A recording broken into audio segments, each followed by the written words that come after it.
Bismillahirrahmanirrahim. Alhamdulillahi rabbil alamin.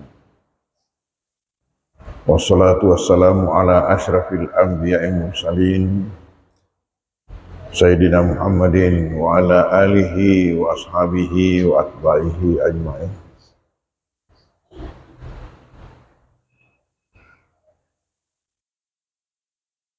Subuh hari ini kita akan melanjutkan bahasan mengenai peringatan Maulid.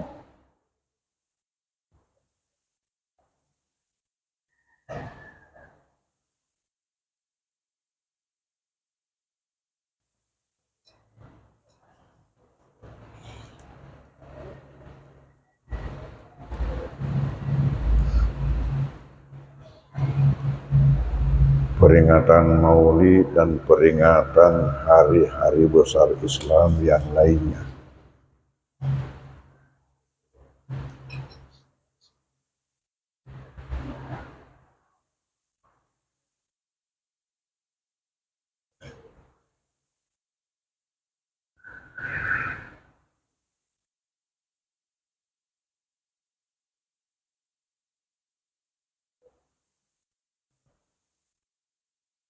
Bahwa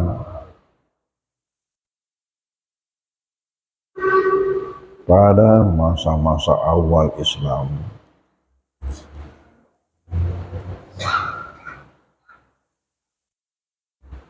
umat tidak merasa perlu untuk melaksanakan hal macam ini karena kedekatan beliau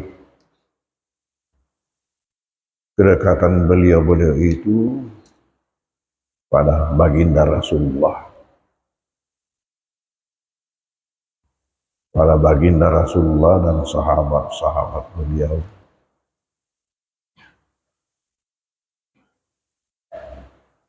Mereka mengambil langsung. Mereka meneladani langsung ajaran-ajaran itu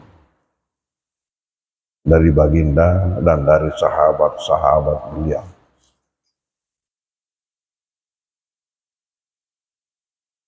Tetapi semakin lama semakin berjalan waktu,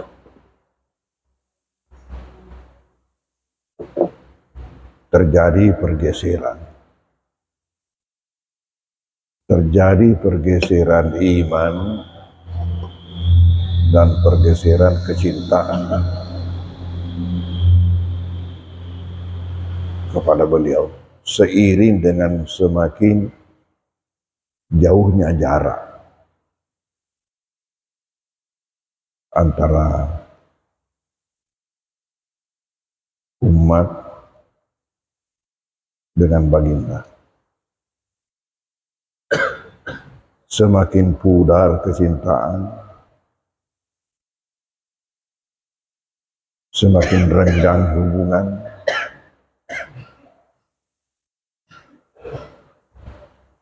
hal mana menyebabkan ulama-ulama kita berpikir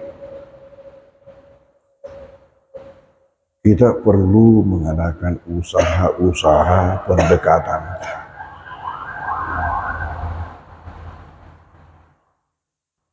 yang tidak hanya terikat dengan syiar yang resmi yang ada, yaitu salat Jumat dengan salat Id, di mana kita hanya tahu dua Id, Idul Fitri dan Idul Adha, di mana di situ dikumpulkan orang sebanyak mungkin. Selain daripada itu, setiap minggunya ada salat Jumat, tetapi hanya dihadiri oleh laki-laki.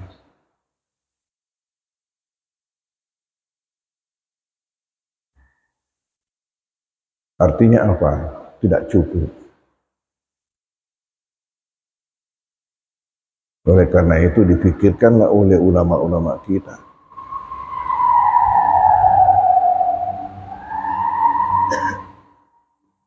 untuk mengumpulkan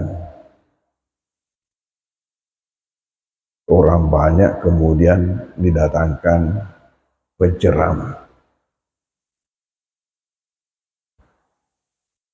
Selain daripada itu, maka di antara umat ada yang mau menunjukkan kecintaannya kepada baginda dengan melaksanakan acara yang sederhana di rumahnya, yaitu dengan pembacaan kitab Barazanji. Dengan pembacaan kitab Barazanji ini,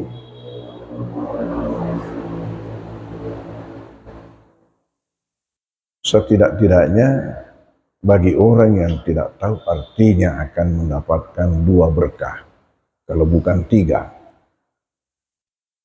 Yang pertama ialah berkah daripada pembacaan itu sendiri, adanya dia mengadakan itu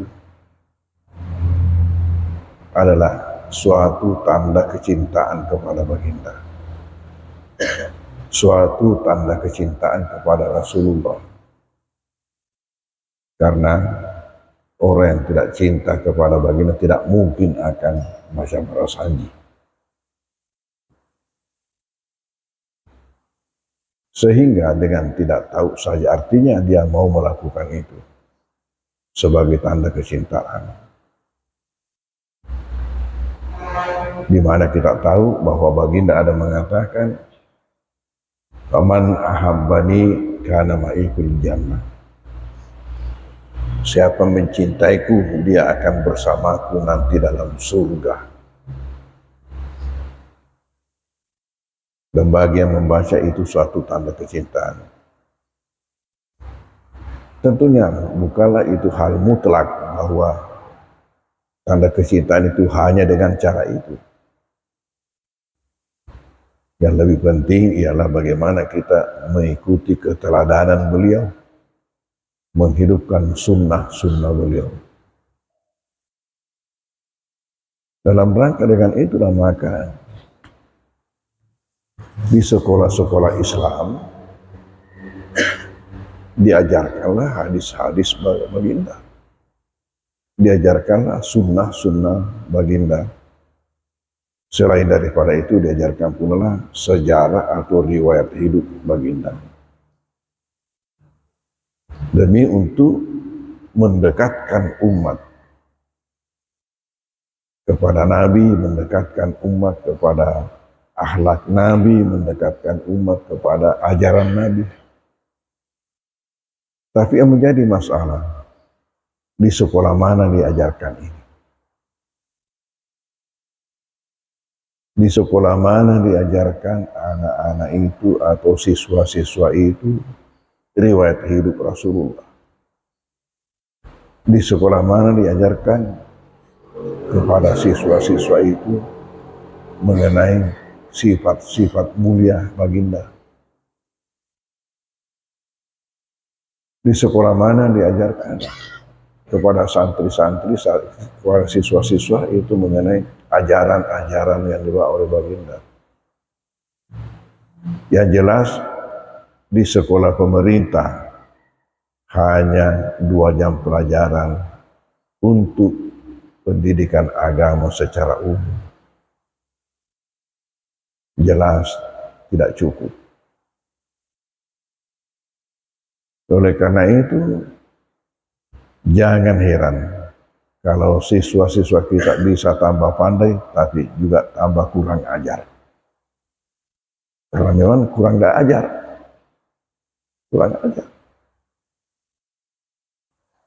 Dan selain daripada itu, jangan heran kalau mereka tidak mengenal nabinya. Akibatnya tidak akan cinta kepada Nabi. Ini risiko. Kalau sekiranya hal-hal ini tidak bisa didapati kecuali dengan peringatan Maulid, maka menjadi wajib hukumnya peringatan Maulid itu. Atas dasar kaidah, ma la yatimmul wajibu illa bihi fa huwa wajibun.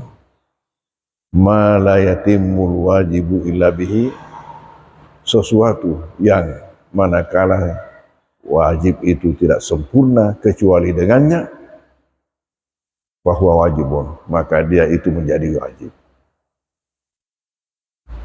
Sesuatu yang manakala yang wajib itu tidak sempurna kecuali dengannya, maka dia itu hukumnya wajib.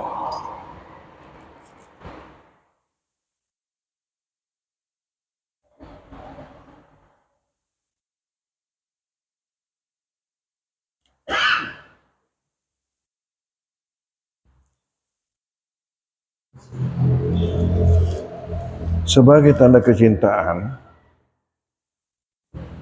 tanda kesyukuran kepada Allah,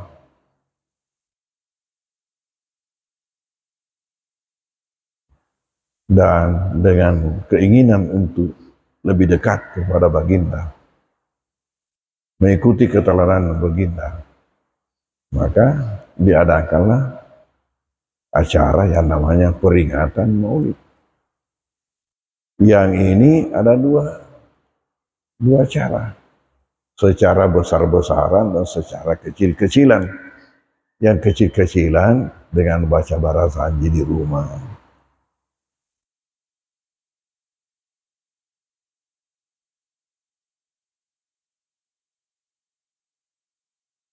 Kenapa dengan baca barazanji? Baca suatu karya tulis mengenai riwayat hidup baginda,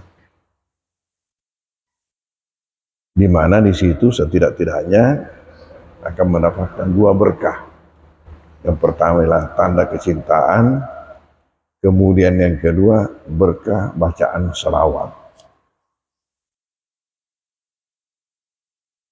Karena dengan bacaan barazanji maka selalulah disebut nama Rasulullah.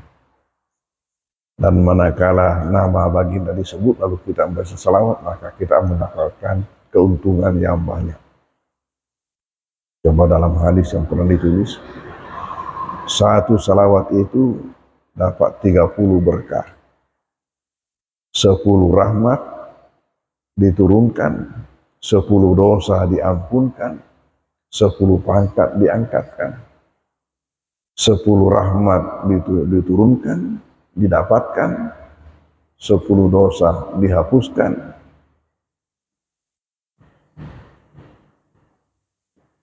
dan 10 pangkat atau 10 derajat diangkatkan setiap satu salawat. Jadi bagaimana kalau 100 salawat? Kita sudah menulis hadis-hadisnya pada pengajian kita yang lalu.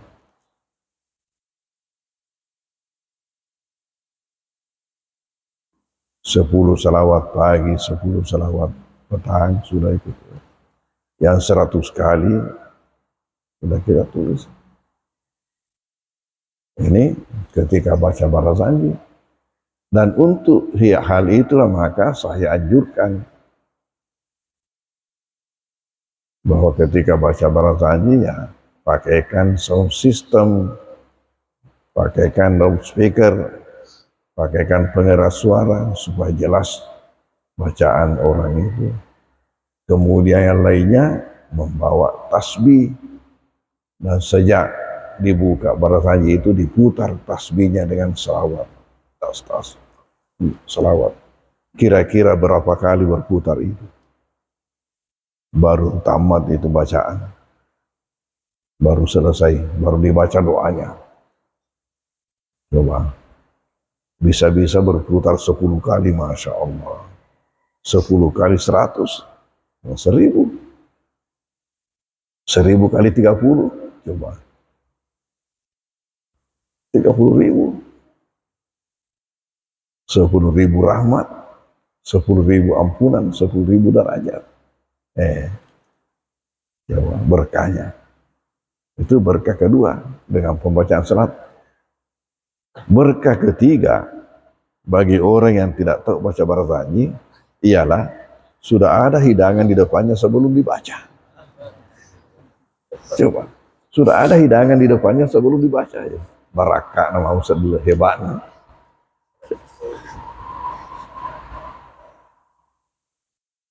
Belum lagi kalau bawa Peranji pulang ke rumah.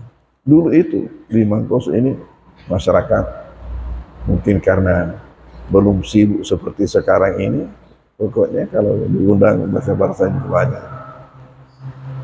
Kadang-kadang sekarang diganti saja dengan plastik, dibungkus dengan plastik. Tapi dulu itu ya dengan daun pisang. Dengan daun pisang yang punya seni. Ya, dalam bentuk segi 5 atau segi 6. Dan saya sudah jelaskan itu. Apa filosofinya itu? Segi 5 simbol rukun Islam.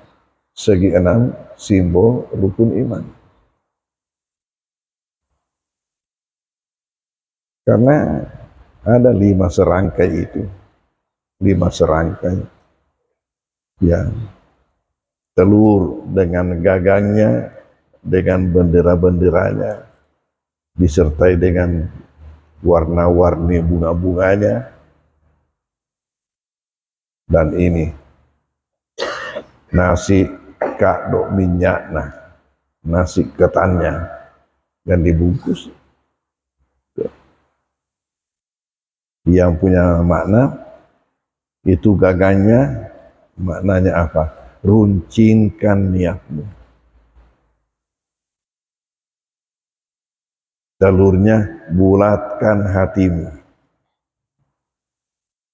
Bendera-benderanya begini, itu datang kemari, itu undangan. Jadi di bawah itu di jalan selalu ini manggil-manggil.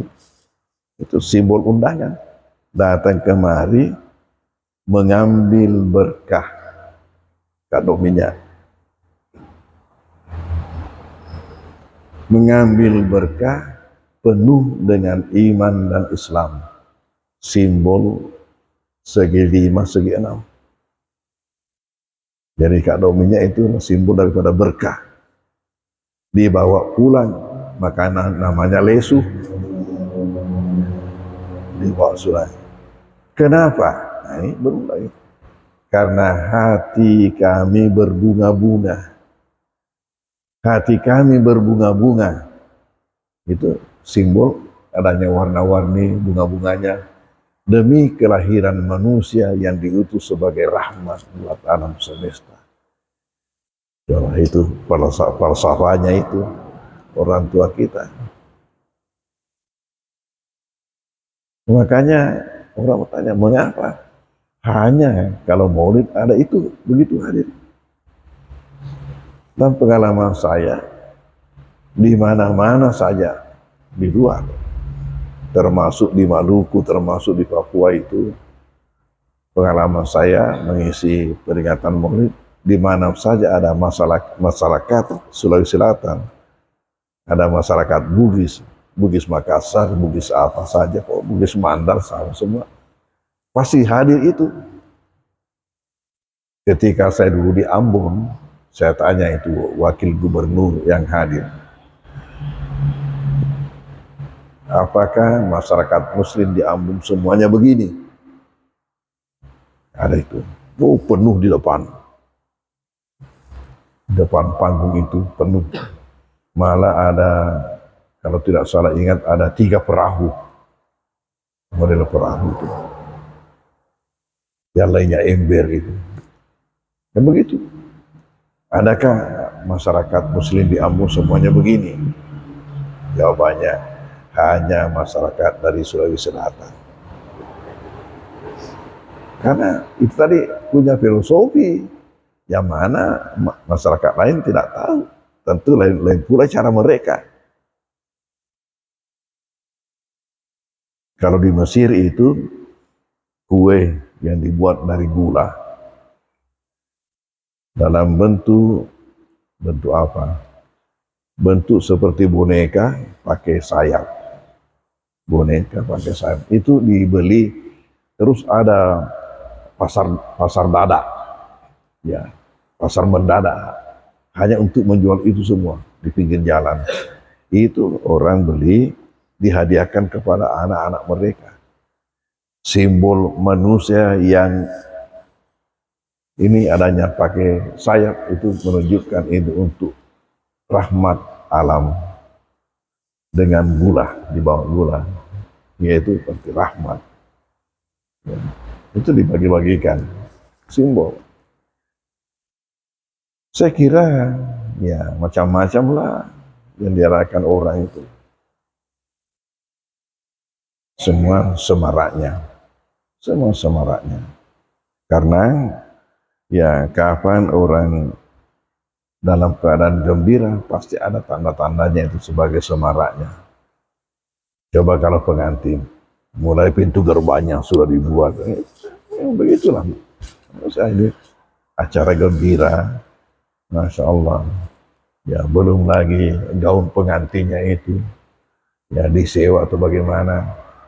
Kalau saya jangan sewa, suruh buatkan.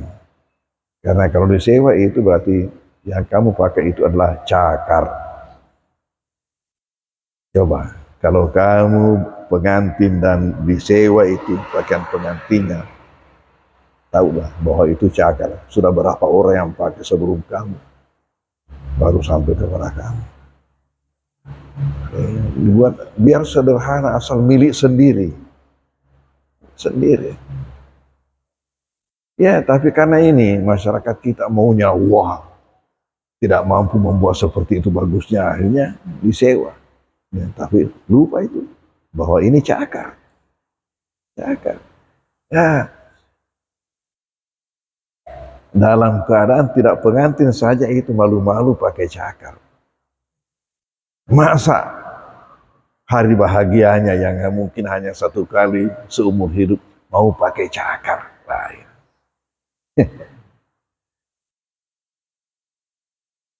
Biar sederhana, asal milik sendiri. Itu dulu. Ya santri kita di sini yang sekarang jadi pembina di di Papua itu, Kasmini dari Supeng, begitu pokoknya dia suruh buatkan dirinya. Nikah di sini baru diantar ke gedung, jalan ke sana ke gedung, di situ diacarakan. Ya,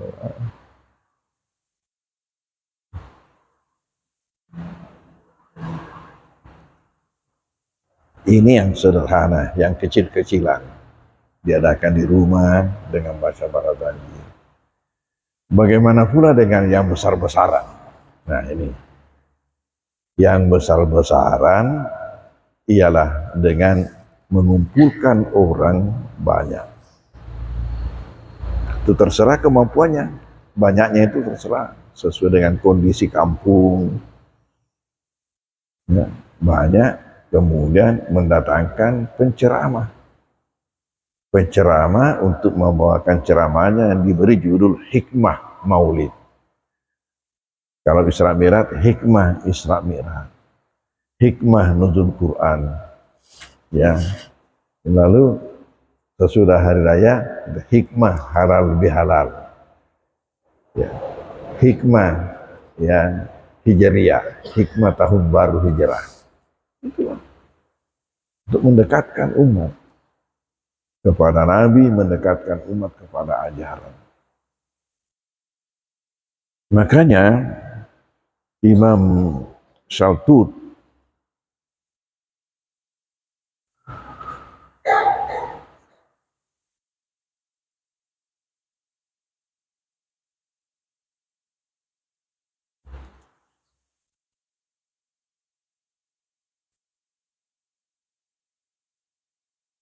Syekh Muhammad Shaltut, Syekhul Azhar, ini yang semasa dengan Andre Gurta Sanusi Basyo di Kairo. Kalau saya, Syekh Abdul Halim Mahmud, yang Syekhul Azhar.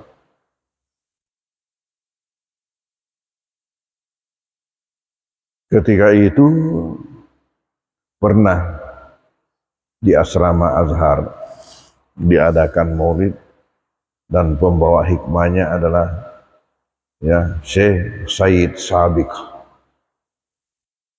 Kalian tahu siapa itu Said Sabiq? Karyanya yang paling terkenal ialah Fiqh Sunnah, kitab Fiqh Sunnah. Itu Syekh Sabiq. Kecil-kecil juga orangnya. Sama dengan Syekh Syarawi, tidak besar juga orangnya. Itu Syekh Sabiq, ya, penulis kitab Fiqh Sunnah yang sudah punya terjemahan dalam bahasa Indonesia itu yang pernah mengisi acara maulid di asrama Azhar waktu kami di sana.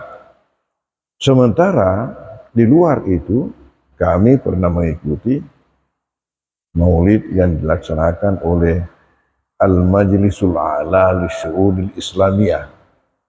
Al-Majlisul A'la Lisyu'unil Islamiyah, suatu lembaga pemerintah di Kairo. Ya, yang punya kegiatan-kegiatan Islami, termasuklah sampai diadakan maulid oleh mereka, dan tahu diadakan di suatu gedung yang besar. Gedungnya itu, gedung pertemuannya itu Al-Majlisul A'la, dihadiri oleh Perdana Menteri Mesir, yang membawa hikmahnya ialah Syekhul Azhar sendiri, Syekh Abdul Halim Mahmud. Itu membawa hikmahnya sendiri.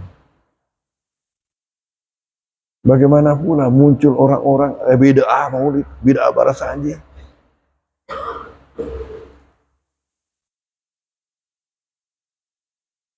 Bandingkan bobot ilmunya mereka-mereka ini dengan yang mengatakan seperti itu. Bobot ilmunya ulama-ulama Azhar bukan hanya satu. Coba ulama-ulama Azhar dibanding dengan mereka-mereka mengatakan maulid itu bid'ah, maulid itu Barasanji.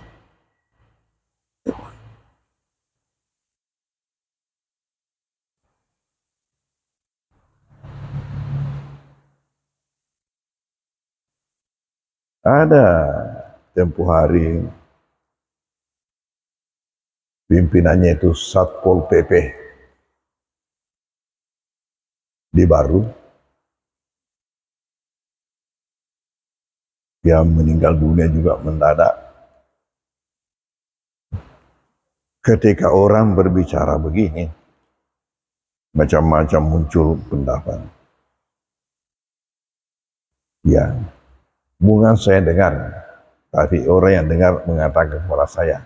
Dia mengatakan, ya kalau saya tidak pikir banyak. Saya hanya ikut Buruta. Andai kata saya pernah melihat Buruta salat berbaring, maka saya juga salat berbaring. Itu ya, pimpinan Satpol PP ya, baru tempo hari itu meninggal dunia mendadak. Sekarang kita akan kupas mengenai ini. Yang pertama ialah pandangan orang yang melarang maulid.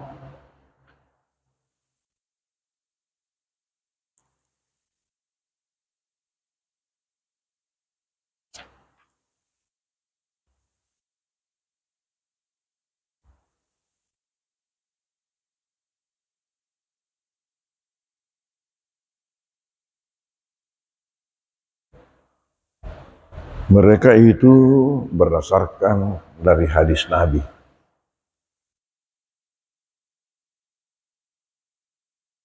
Yang pertama ialah riwayat Bukhari Muslim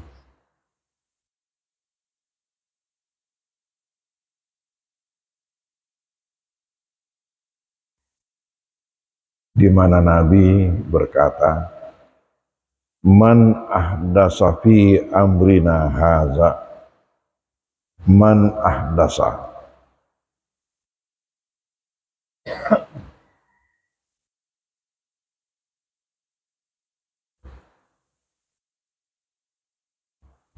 Fi amrina haza,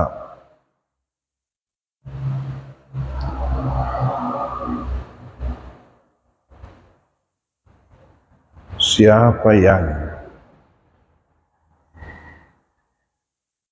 mengada-adakan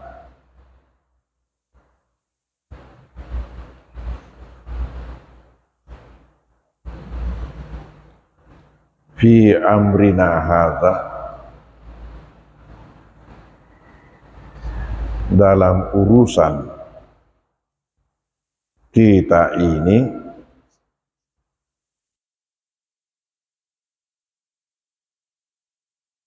ma laisa minhu,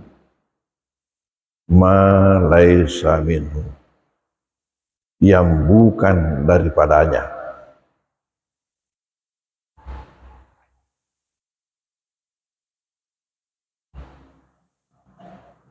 bahwa raddun, maka itu tertolak.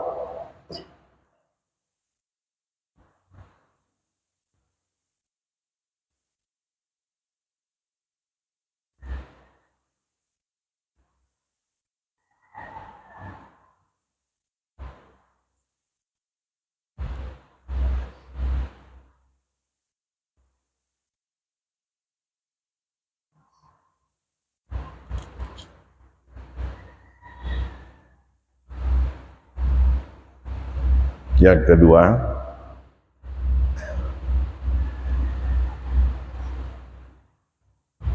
riwayat Tirmizi dan An-Nasa'i.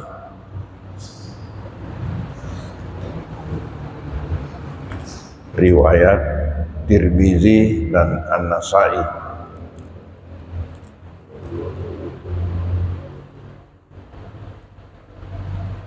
di mana Rasulullah bersabda, iyyakum wa muhdatsatil umuri, iyyakum wa muhdatsatil umuri,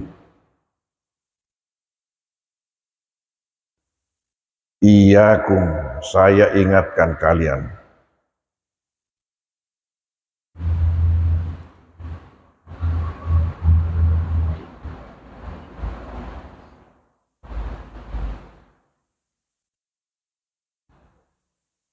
wa muhdatsatil umuri, tentang membaru-barukan hal itu atau urusan-urusan itu.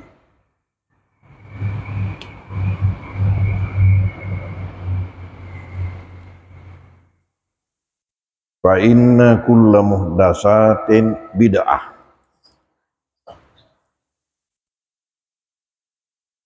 fa inna kulla muhdatsatin bid'ah,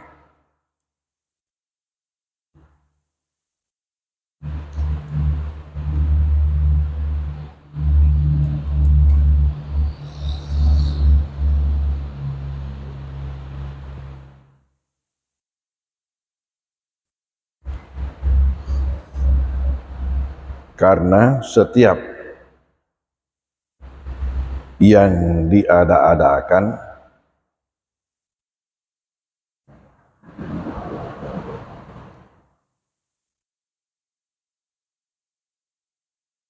itu adalah bid'ah.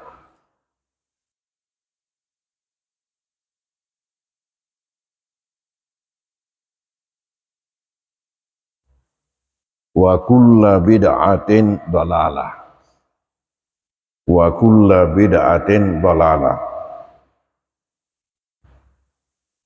dan setiap bid'ah itu kesesatan.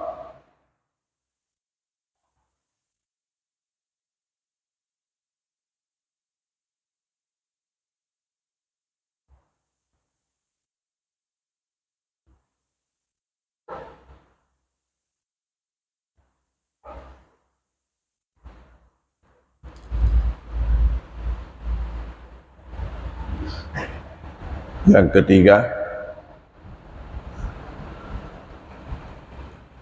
fa inna khairal hadisi, fa inna khairal hadisi,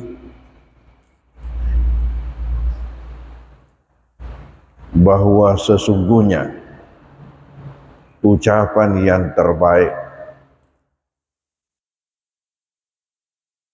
fa inna khairal hadisi, bahwa sesungguhnya ucapan yang terbaik, Kitabullah. Kitabullah adalah kitab Allah.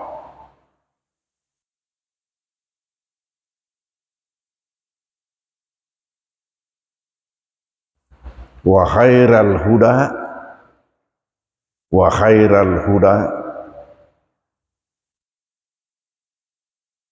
dan sebaik-baik petunjuk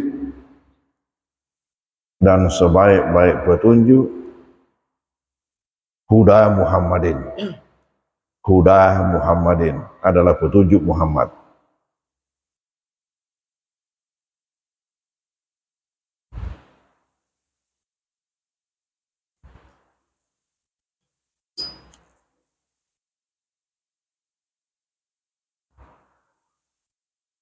Wa syarrul umuri muhdasatuha. Wa syarrul umuri muhdasatuha. Dan seburuk-buruk urusan-urusan itu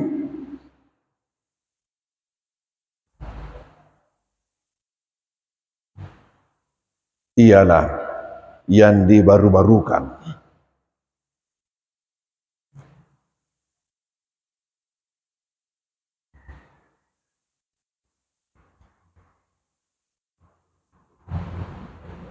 Saya tidak tahu ya.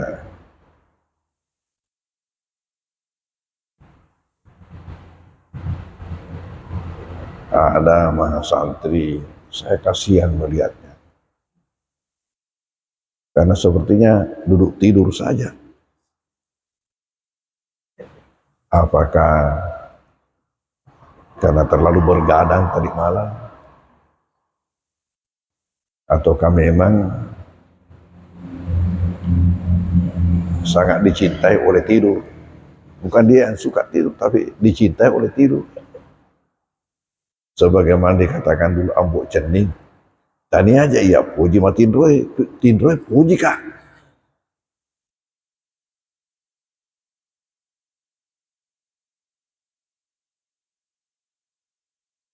Manusiawi itu kalau nggak orang ngantuk, kalau memang kurang tidur.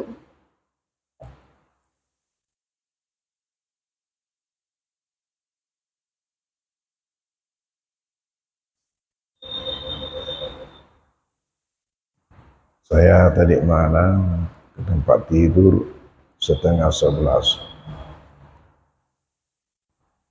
3:30 sudah bangun, mandi, salat tahajud,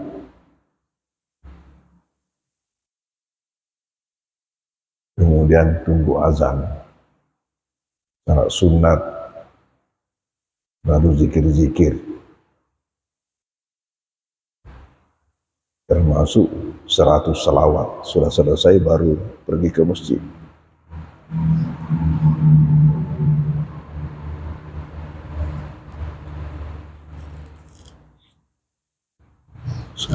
Saya ingat ini marbot masjid tempo hari ini dulu di sini, Tuan Doja.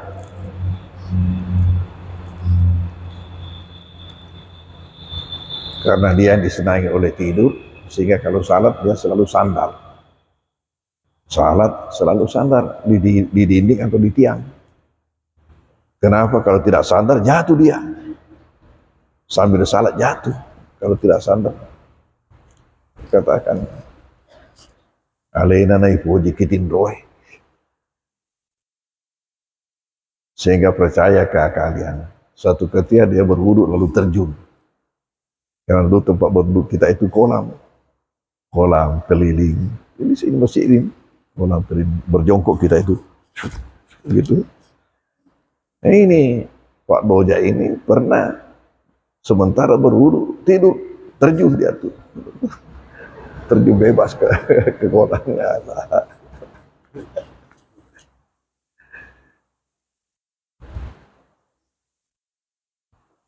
Fa inna khairal hadisi kitabullah wa khairal huda Muhammadin wa syarrul umuri muhdatsatuha. Ya, itu muncul lagi itu.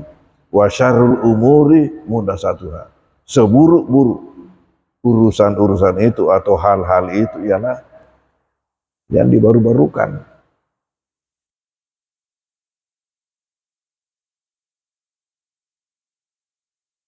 Wa kullu bid'atin dalalah.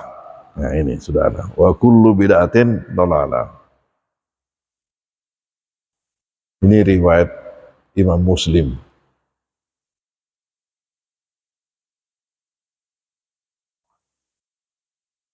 Hadis-hadis ini perlu pemahaman. Kenapa? Karena kalau melihat teksnya hadis ini, semua hal yang dibaru-barukan itu sesat. Masjid ini sudah dibaru-barukan. Ka'bah sendiri sudah dibaru-barukan. Masjid Haram selalu dibaru-barukan. Jadi sesat semua itu. Coba ini, kan ini bahasanya seperti itu. Jadi harus diperbaiki. Yang mana sebenarnya yang dimaksud? Tidak boleh lagi diganti kuda dengan motor. Diganti dengan mobil, itu bid'ah semua itu. Berdasarkan itu, coba dilihat konteksnya.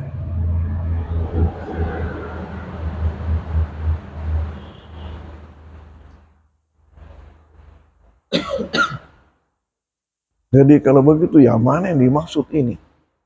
Karena kalau kita baca ini bersifat umum. Semua atau setiap hal-hal yang direnovasi, kalau bahasa sekarang direnovasi.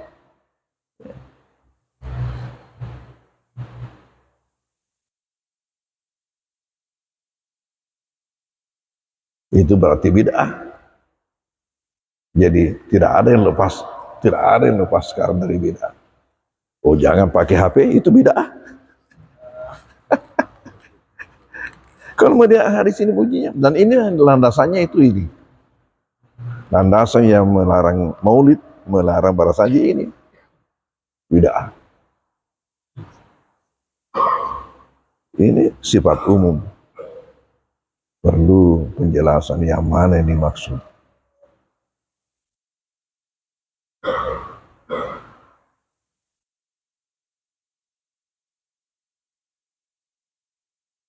Saya punya tesis di Kairo, termasuk salah satu babnya itu tentang bid'ah, khusus tentang bid'ah. Karena saya punya tesis berjudul Al-Wahhabiyatu wa Asaruha fil Fiqh fi Indonesia. Ini memang yang lagi berkembang sekarang ini. Al-Wahhabiyatu wa Asaruha, gerakan Wahabi dan pengaruhnya terhadap fikih di Indonesia. Dan masuk pembahasan di dalamnya itu tentang bid'ah. Kalau ini semua yang dibaru-barukan, semua yang direnovasi bid'ah. Kalau melihat teksnya, yang mana bid'ah, yang mana kalau begitu. Tidak boleh pakai arloji, itu bid'ah. Tidak boleh pakai arloji, jam tangan. Ya. Itu kata arloji dulu dari bahasa Belanda. Sama juga ini dasi, itu bahasa Belanda. Orang Malaysia tidak tahu dasi. Makanya pernah kejadian di Kairo ini. Kalau pagi berdesak-desak di base. Karena semua orang pergi ke kerjanya, yang mau sekolah pergi ke sekolah. Penuh base. Sulit mendapat tempat duduk. Berdiri saja. Kemudian di Kairo beda pakaian kita kalau musim panas dengan musim dingin. Kalau musim panas pakaian begini. Tapi kalau musim dingin lengkap dengan dasinya, bersusun lagi. Kalau dingin betul itu sudah pakai apa namanya, ya kaos dalam itu. Ya sesudah itu ada lagi di luarnya dipakai namanya celana monyet dari kain panas. Itu baju kos tebal, ya leher bulat, lengan panjang, dengan celananya juga panjang celananya. Begitu. Baru pakai celana dengan baju. Sesudah itu dikasih lagi di luarnya rompi. Sesudah dikasih rompi, ya dengan ini tadi, ini bajunya dikasih pakai apa? Pakai dasi, lengkap. Ya, baru pakai jas atau pakai jaket. Kalau malam tambah lagi mantel. Pokoknya kalau musim dingin kamu kelihatan gemuk. Kalau orangnya kurus gemuk karena pakaiannya bersusun-susun. Ya. Itu kalau musim dingin. Kalau musim panas begini saja pakaian biasa. Jadi ketahuan itu kalau ada foto dikirim dari Kairo, lihat pakaian apa dia. Kalau lengkap, oh, musim dingin ini berfoto. Kalau pakaian begini, oh, musim panas ini berfoto. Pernah ada kejadian musim dingin. Berdesak-desak di mobil. Ada mahasiswa ketika turun terus mana tai saya, mana tai saya. Ini mahasiswa Malaysia. Mana tai saya, mana tai saya. Mahasiswa Indonesia bilang, ini orang apa nih cari tainya di pinggir jalan? Ini orang apa nih cari tainya di pinggir jalan? Mana tai saya, mana tai saya. Ternyata mahasiswa Malaysia yang dasinya tadi ini terputar waktu turun di bus karena terputar ke belakang sehingga turun hilang. Dicarilah mana tai saya, kalah ke belakang. Karena itu istilah dasi buat mereka necktie. Lalu disingkat hanya menyebut tainya. Necktie itu pengikat leher. Itu istilah Inggris karena Malaysia habis dijajah Inggris.